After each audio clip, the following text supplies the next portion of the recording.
भक्कू, मैं जानता हूँ तुम क्या कहने वाली हो, लेकिन तुम ऐसी बात सोच भी कैसे सकती हो? कैसी बात?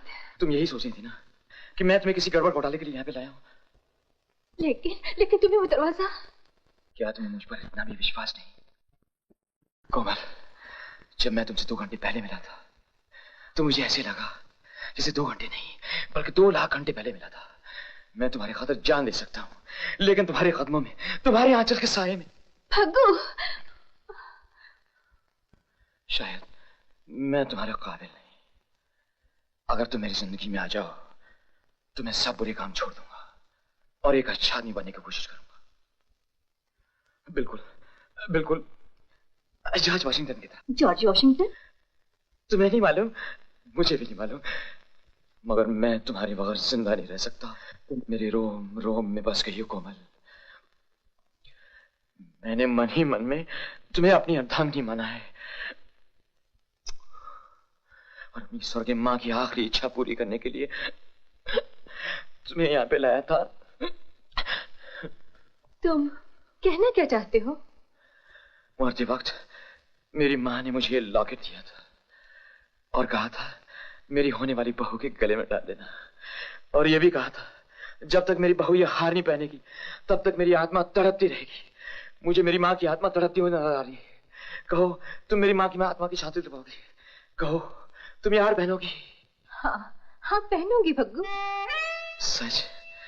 कोमल तुम कितनी अच्छी हो कोमल। हम कल ही शादी करेंगे, मंदिर में जाके कल ही शादी करेंगे। कौन है बे? दरवाजा खोल बे। मैं हूँ जग्गू। कहाँ? तू इस वक्त यहाँ क्या कर रहा है? तुझे खबर करने आया था। आधे घंटे के बाद ईरानी होटल में मीटिंग है। अच्छा आ जाऊंगा। तू साले बाज नहीं आएगा। बाज जो ठहरा चिड़िया अंदर है। कौन आया था? था एक मेरा दोस्त जग्गू, पता नहीं कहां से चले आते हैं। अब मैं चलूं? बहुत देर हो गई है। हाँ देर तो बहुत हो गई। तुम्हारी माँ भी बहुत परेशान हो रही होगी। फिर कब मिलोगे? 2-3 दिन मैं जरा बिजी हूँ, मैं खुद ही चलाऊंगा। कल तो हमारी शादी होने वाली है ना? शादी? अरे हाँ, उसी का तो बंदोबस्त करना है। पंडित, माँ के आशीर्वाद। हाँ तुम चलो चलो। अरे जाने से पहले एक बार मिल तो ले। पता नहीं तुम्हारे बगैर 2-3 दिन मैं कैसे गुजारूंगा। कोमल कोमल तुम कितनी अच्छी है।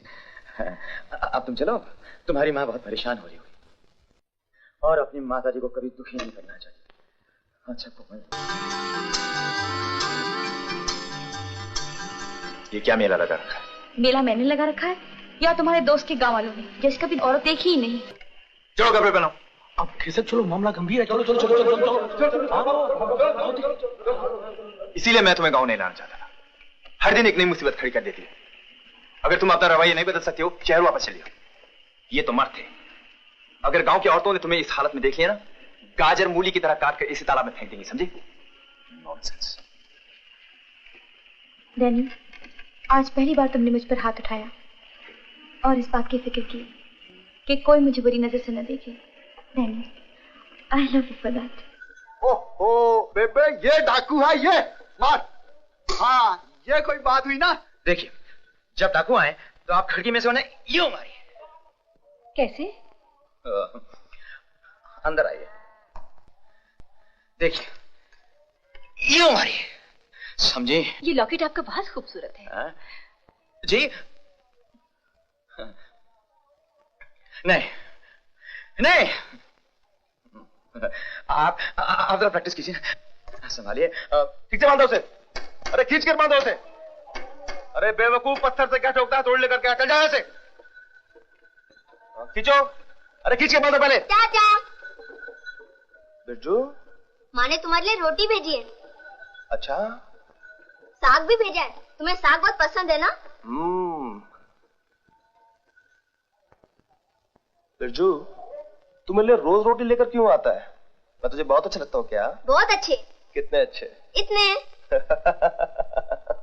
भग्गू, आज गर्मी बड़ी है। ये डैनी और सलीम कहाँ चले गए? ये लो एक और चाकू। बल्ले ओ पुत्रा। सुनिए जी। मैं आपसे कुछ बात करना चाहता हूँ।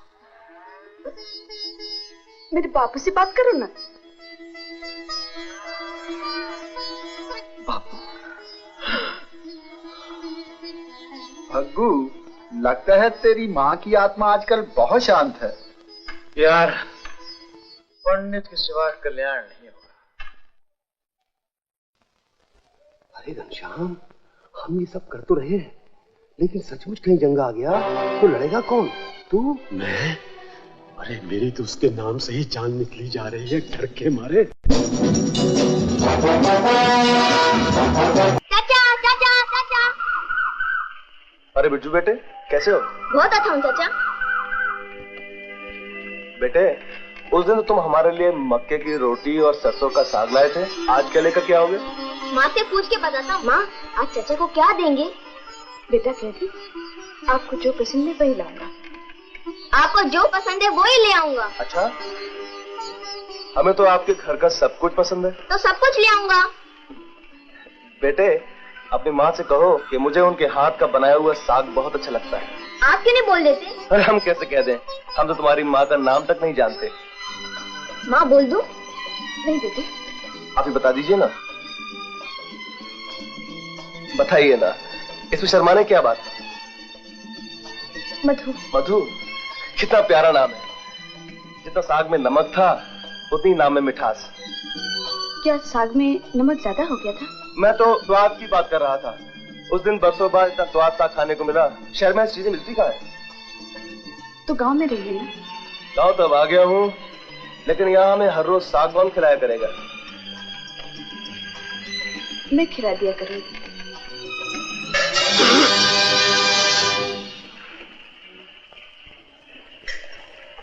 और साहब तो पंचायत बुलानी ही पड़ेगी, वरना सारे गांव की इज्जत चली जाएगी। रामू का तो दिमाग खराब है। गांव में गुंडे पाल रखे हैं और घर में 2-2 लौंडियां। और मैंने सुना है उनमें से एक चंदनपुर की नाचने वाली है। अच्छा, लो मैंने देख लो, शर्मो हया नाम को नहीं, गांव में आधी नंगी घूम रही है। गांव के छोकरों की जिंदगी खराब करके रखी है। ए बुजुर्ग, सवाल की बात करो ना, मुंह तोड़ दूंगी। सुन लिया चौधरी, अब तो पंचायत बुलानी ही पड़ेगी। याद रखना छोकरी, तूने मेरी बेइज्जती की, तूने मेरा गला पकड़ा है, मैंने तुम्हें गांव से बाहर नहीं निकलवाया तो मेरा नाम हवलदार किशन लाली। मार दिया मार दिया मार दिया। उठा दे। देखा चंदू, देखा अपने साथ साथ मधु को भी खराब कर रही है। मैं उसकी सास को कच्चा चिट्टा बता के आया हूँ। अब इसका फैसला तो पंचायत ही करेगी। चल भाग चल, मारेगी। अरे फुट बहुत देखे तेरे जैसे। मुझ बोलती है। मेरी माँ जी, ये सब झूठ है। ये सब झूठ है, ये सब झूठ है। सच बता, नहीं तो मैं तेरी जान ले लूंगी। खेत पर गई थी या उस शहर के गुंडे के सामने दीदे मटकाने गई थी? दिन दहाड़े मेरी आंखों में धूल झोंक रही है। सारे गांव में तेरे कुकर्मों की चर्चा हो रही है। बहन ब्याह करने के बाद ही मेरे जवान बेटे को खा गई। अरे अभी तो उसकी चिता की आग भी ठंडी नहीं होने पाई और तू अपने तन का आग बुझाने के लिए सामान इकट्ठा करने लगी। बेहया बेशरम, अगर तेरे तन बदन में ऐसे ही आग लगा है, जा किसी कोठे पर बैठ जा। खबरदार, जब मुझे माँ जी का तो जबान पड़ के खींच लूंगी। अब एक चुआ बहा के किसी और को डराना, कान खोल कर सुन ले, अपने जीते जी इस घर के पुरुषों का नाश नहीं करने दूंगी। अगर तू भले घर के बहुओं की तरह नहीं रह सकती तो चली जा अपने मायके, जाके वही अपना मुंह काला कर। अम्मा, मेरी माँ को मत मारो। आज के बाद अपने पोते पर तेरा साया भी नहीं पड़ने दूंगी। एक उल्टा इस घर की माँ बहू नहीं बन सकती है। चली जा यहाँ से। गोपाल की माँ क्यों उस बेचारी को कोस रही है? इसे जाना होता तो कब की चली गई होती। हमने अपना बेटा खोया है तो इसने भी अपना स्वागत खोया। इसने इस घर में सुखी कब देखा है? फिर भी दिन रात हम लोगों की सेवा करती रहती है। ये हमारे बुढ़ापे पर तरस न खाती तो हम लोगों का जीना मुश्किल हो जाता। तुझे शर्म नहीं आती? इस गौ समान लड़की को हर वक्त गालियां देती रहती हो। अरे मुझे तो चुप करा दोगे? गांव वालों का मुंह बंद कर फिर जाना। मैंने तुम्हें पहले ही कहा था चौधरी, इन लोगों को गांव में मत आने दो। क्या मतलब? किसी दो बातें कर लेने से पाप हो जाता है? उस बेचारी पर क्यों मुफ्त का इल्जाम लगा रहे हो? अरे तुम अपनी बात करो, हमारे गांव की बहू बेटियों के बारे में तुम लोगों को कहने का कोई हक नहीं। क्यों चौधरी? चाचा, इन लोगों ने गांव के लिए इतना कुछ किया, आप लोग फिर भी इन्हें दोष दे रहे हैं। और चौधरी, मुझे उस बुढ़े की उम्र का लिहाज ना होता ना तो एक हाथ देके सारे दांत निकाल देता। बुढ़ा तेरा बाप। देखा चौधरी, ये तुम्हारे सामने मुझे क्या कह रहे हैं? चुप रहे घोचू, जवाब नहीं। एक बेचारी गूंगी लड़की के खिलाफ सारा गांव आवाज उठा रहा है। इस पंचायत में औरतों को आने का हुक्म नहीं, और वो भी बदमाश औरतों को। चली जाओ जहाँ से और मुंह काला करो, ब्लैक फेस। खबरदार मेरी मंगेतर के बारे में कुछ कहा तो। आवाज छोड़ो इस गांव को। यहाँ रखा ही क्या है? हाँ यार, यहाँ रखा है क्या है? हाँ, जाओ जाओ, तुम्हें रोकता ही कौन है? अरे पुलिस, मेरे होती है पुलिस का क्या काम?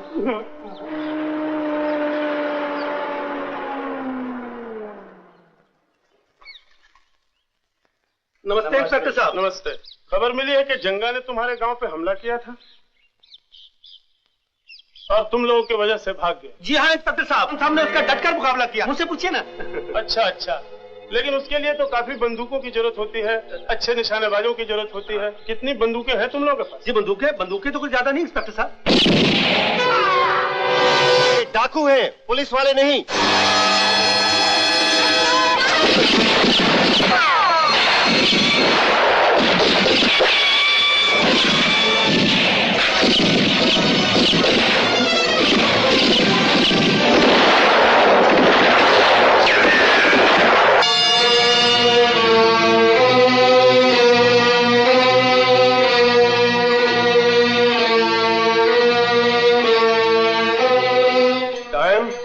अब तू यहाँ किस लिए आई है?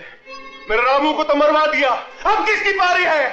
तू गंगा से मिली हुई है, तू उसकी जासूस है। मैं तेरी जान ले दूं। नहीं।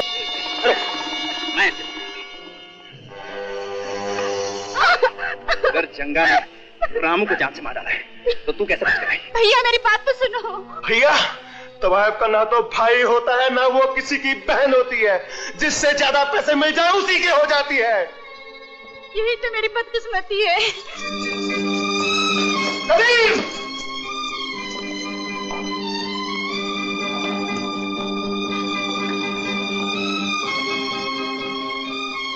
तेरी वजह से ये यहाँ ठहराई गई और आज इसकी वजह से मेरे रामू की मौत हुई। अब एक ही रास्ता है, या तो तू उसे मार डाल या ये काम मुझे खुद अपने हाथों से करना होगा। ये लो सली।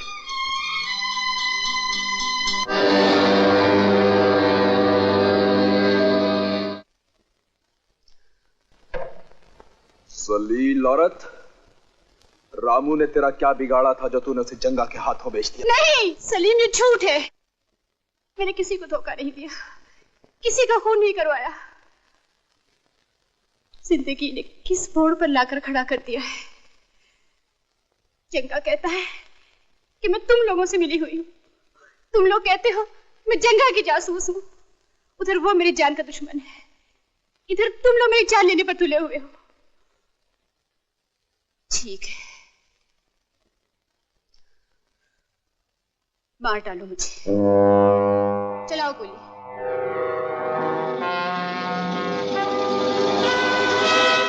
रुक क्यों गए? चलाओ। मैं जानता था बुज़दिल, गोली चलाते हुए तेरे हाथ कांपेंगे। ये काम मैं खुद अपने हाथों से करूं। तुम इस समय? मैं हर जगह ठीक समय पर ही पहुंचता हूं। मैं जानता था कि तुम्हें रानी पर शक जरूर होगा और तुम इसे खत्म करने की बेवकूफी करोगे, लेकिन बरखुरदार, दुनिया में सिर्फ बहादुरी से काम नहीं चलता, कभी कभी अक्ल भी इस्तेमाल कर लिया करो। मैंने तुमसे राय नहीं मांगी। नहीं, मैं यहां राय देने आया हूं। मैं इतना जानता हूं कि रानी बेकसूर है और मैं इसे यहां से ले जाने आया हूं। ठहरो, ये जिंदा तो यहां से नहीं जा सकती और मरने मैं भी नहीं दूंगा। इसने मेरे भाई का खून करवाया है, ये जंगा की जासूस है। क्या सबूत है तुम्हारे पास? अगर ये जंगा की जासूस है तो जंगा इसे कोठे से उठाकर क्यों ले आया? अगर ये उनसे मिली हुई है तो दिलावर से क्यों मार डालना चाहता था? अपनी जान को खतरे में डालकर ये तुम तक खबर लेकर क्यों आई? ये झूठ है, ये झूठ है। ये झूठ नहीं, झूठ वो है जो तुम कह रहे हो, जो तुम्हारे दिमाग में भरा हुआ है।